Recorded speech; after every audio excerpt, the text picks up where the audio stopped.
Is your social life hurting your recovery journey? You just hit 90 days, your longest stretch since high school, and your phone buzzes. Group chat, same bar, same time, same crew. Your chest tightens. You already know who's going to push the first shot toward you and joke. One won't kill you. In that second, sobriety feels like a fragile toy you're holding in a room full of toddlers. If that knot in your stomach sounds familiar, stay here. Because today, we are re-breaking down exactly why your social life can quietly sabotage recovery and the 4 moves that stop it. I'm not a counselor. I'm a person who lost a career, 2 marriages, and almost a liver before I figured out that friendship can be relapse fuel disguised as loyalty. It's a tough pill to swallow, but sometimes the very people we call friends can unintentionally become roadblocks on our path to lasting sobriety. The stats back this up. In a 2023 Journal of Substance Abuse study, people who kept hanging out with their drinking buddies after treatment were 2.7 times more likely to relapse within 6 months. Think about that for a second. Connection is human, but the wrong connections. They will cost you your clean date, your peace of mind, and potentially everything you've worked so hard to rebuild. But here's the good news. We can fix that without becoming a hermit, without sacrificing human connection entirely. We just need to get smart about who we connect with and how. Section 1. The unspoken test. Every invite, every casual suggestion to hang out can feel like a pop quiz you didn't study for. It's not that your old crew is inherently evil. Most likely they just liked the version of you who matched their habits. You know, the fun one, the one who always said yes. When you change the settings, when you decide to live a different life, it can make them feel a little judged. And when people feel judged, they often try to drag you back to the old default.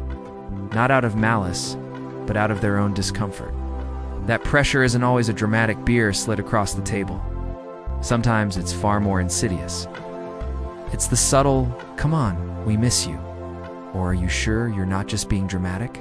The guilt trip, my friends, is often the hardest shot to refuse because it tastes so much like nostalgia. It plays on our desire to belong, to not rock the boat. But here's the crucial part. You need to recognize the test for what it is. It's their discomfort, their fear of change, their inability to adapt to the new you.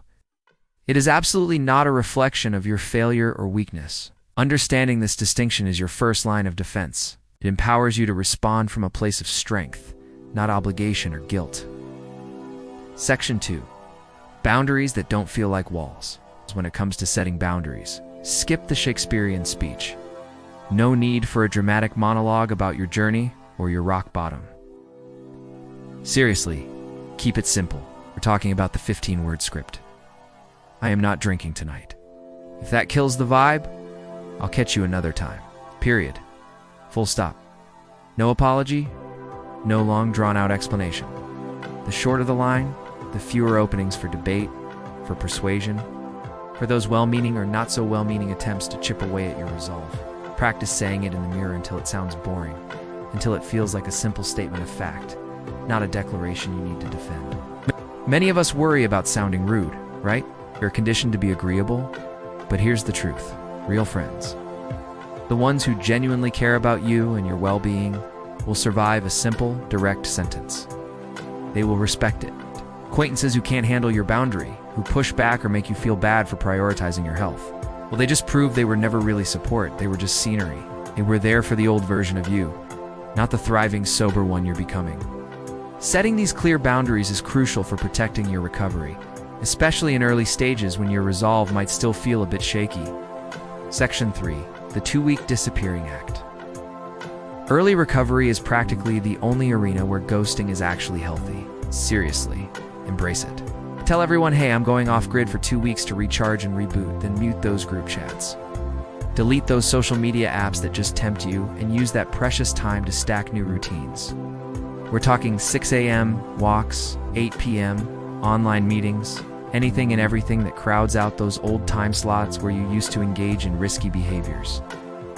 Think of it as a strategic withdrawal. 2 weeks is short enough that most people won't even notice you're gone, but it's incredibly long enough to let those intense cravings lose their grip. It gives your brain a chance to reset, to breathe without the constant noise and temptation. And guess what?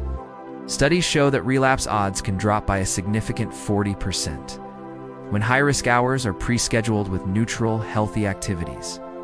This isn't just about avoiding triggers. It's about actively building a new foundation, creating a mental and emotional space where sobriety can take root and flourish. It's a powerful act of self-care and self-preservation. Section 4.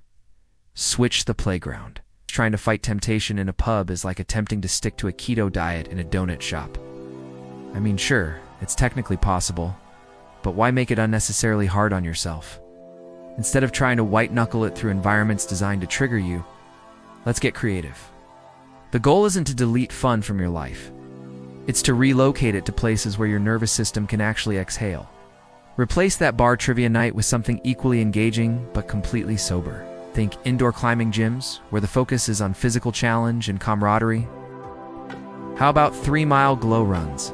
Board game with their endless possibilities for strategic fun? Or even volunteer groups building weekend houses? These aren't just sober alternatives. They're opportunities. They offer built-in conversation starters, a different kind of social energy, and most importantly, zero beer commercials blinking at you from every wall. You're not just avoiding triggers, you're actively seeking out environments that naturally foster healthy connections and positive experiences, helping you build a new social life that supports your recovery, not undermines it. Section 5. Finding your sober lifeline. Support groups can feel a little right, till you're staring down a craving at 11 p.m. and realize you desperately need someone who answers the phone. Someone who gets it. And realize you desperately need someone who answers the phone. Someone who gets it. That's where your sober lifeline comes in. Whether it's Alcoholics Anonymous, AA, Narcotics Anonymous, Smart Recovery, or even dedicated WhatsApp sobriety groups, the key is to pick one and commit. Don't just dip a toe in. Show up for at least 10 meetings before you decide if it's for you. Why 10? Because it takes time to find the right group, to hear enough stories, to feel that sense of belonging. If in-person meetings feel a bit heavy or intimidating right now, remember that online rooms run 24/7, often with cameras off, offering a safe, anonymous space to connect. The data does not lie. Folks who attend at least 2 meetings a week double their continuous sober days compared to those who try to go it alone. Community isn't about groupthink or losing your individuality. It's like having guardrails on a mountain road. They're there to keep you safe, to offer support when you veer a little, and to remind you that you're not traversing this challenging terrain by yourself.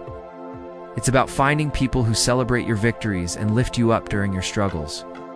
Quick pause. If any of this is landing, if it's sparking a little aha moment for you, do future you a favor, hit subscribe and drop a comment below about which boundary you're tightening first. Your insight, your chosen sentence. This might be the exact words someone else needs to hear tonight to feel a little less alone, a little more empowered. Recovery isn't a private project you tackle in isolation. It's a team sport, and thankfully, there are free agents everywhere just waiting to join your roster.